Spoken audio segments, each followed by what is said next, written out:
All right, so this is Eric John Nelson here again for my second interview. Today I have one of Charles' clients, Alyssa. My first interview, remember, was with Charles Rodriguez, and this is one of his clients. So thank you for coming out here today to Kick Butt Coffee on this wonderful day. Yeah, it's gorgeous out. Apologize for any road noise. We are outside. So again, this is Alyssa Peterson, and she is training. She's in the Army? Yes, Army National Guard. Army National Guard. And you told me earlier that you recently got a promotion, right? Yes. So congrats on that. And that kind of leads us into our first question, is what inspired your current training with Charles? So the Army is changing over to a new physical fitness test. Okay. It used to be 2 minutes of push-ups, 2 minutes of sit-ups, and a 2-mile run. So it's pretty easy to train on your own. You just do a lot of push-ups, sit-ups, and then you do the run. But they're training to something that's a lot more CrossFit-like. Okay. There's deadlifts, there's tucks, there's carries, and then a run at the end. And I have no idea how to train for that. Okay. So I thought about it, and I was like, I'm gonna get somebody who actually knows what they're doing. Right. Yeah, those are very specific exercises that really do require specific training. And like, so you're very familiar with the running and the push-ups and the sit-ups, but these are just kind of a little bit out of your comfort zone, right? Oh yeah. Okay. And so that's kind of leads me to my next question is, why not just try it on your own? Yeah, my unit gave us access to an app to use, but two things. One, I have zero motivation to do it on my own. Okay. I will always find an excuse to not work out or to really sham and do maybe half to a quarter of it and then be like, no, it's a good workout, and I can't advance that way. Okay. And then also, I was just afraid I was going to hurt myself because a lot of them are, like I said, there's like a deadlift, there's a knee tuck, there's like a fireman's carry and a ball throw, and I was afraid if I did them on my own and tried to do exercises to do that on my own, I was going to tweak my back, I was going to throw my shoulder out, I was going to do something that was going to hurt myself, or I was going to try and do too much too fast, which I would either hurt myself or I would just give up because, I'm not advancing, so whatever. Well, and in your line of work, I mean, you can't afford to be hurt. No. You can't do your job. No. And there's a lot of people like that, that work manual jobs or, they're outside and they need their bodies for their work. So, and I love that, it's, instead of maybe trying and failing where that's not really an option, you've kind of done it the smart way. Now, you had to invest some money. I did, yes. But I would argue, you did mention that, you're someone that maybe you're not going to necessarily do it on your own. And it's so interesting how you have a little skin in the game, you put forth some money, clients are much more likely to show up for that workout. Yes. Even on days when I'm like, I don't want to go, like, I paid for it, Charles is there, and then I also put the effort in while I'm there because I'm paying for that hour, so I might as well get the most out of it. I ask questions, I make sure, or I ask that, am I doing this right? So I try and get the most out of it that I can. And I'm a grad student when I'm not in the Guards, so I don't have a ton of disposable income. But I see it as taking care of myself and like investing in myself. Which, always seems silly, but I feel I've gotten so much out of it that I'm like, okay, well, yeah, that's worth it. Well, and I would say the follow-up to that is like, what's the return on that investment, right? For you, it's career altering, right? Like if you're kicking ass on your test, that's a huge return, right? So is that worth the money that you spent? Yeah, that, and I just feel better overall. I of course was inside for COVID like everybody else. When I came to Charles, my lower back was bothering me. I just felt super sluggish, and like I still tell Charles, I don't know how my clothes fit because I was in PJs and sweats all day. Okay. But now I'm getting out of the house, if anything, at least just to go to the gym and see Charles. And I just feel better. That's great. So for me, mentally, like I'll take it. Yeah. And you can't really put a price tag on how you feel, right? I mean, if it makes you feel better and building that positive momentum. I think that's excellent.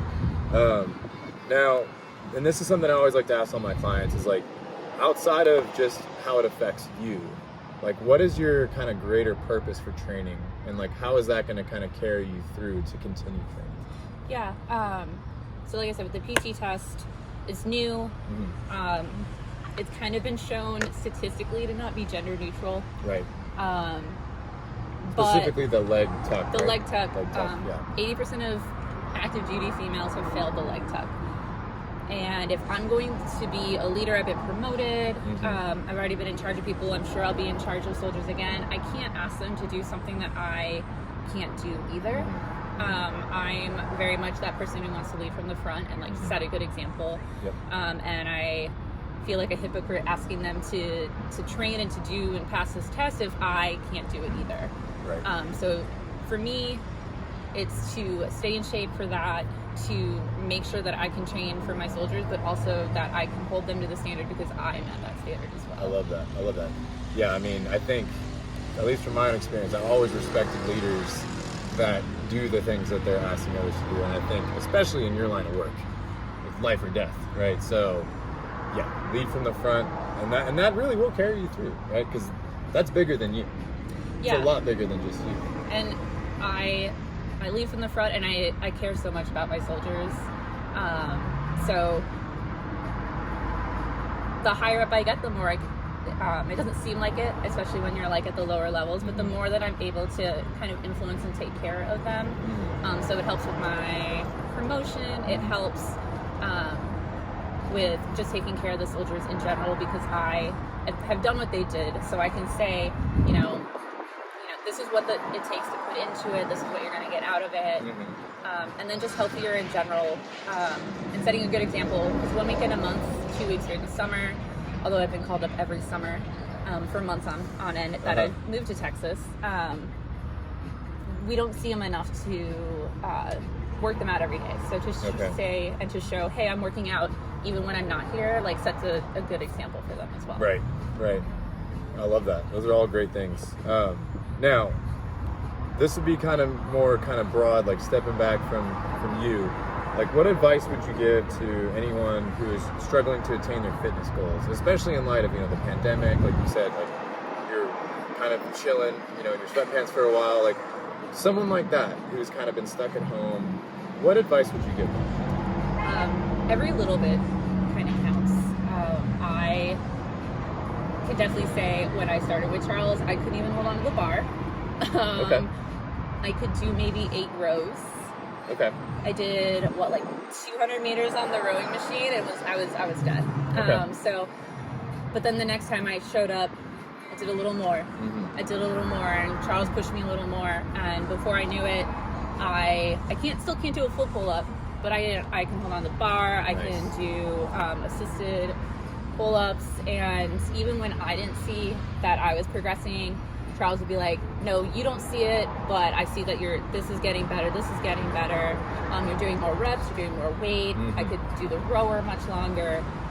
So even though I didn't feel like that, especially when you work with a trainer, like they'll see it and they'll tell you.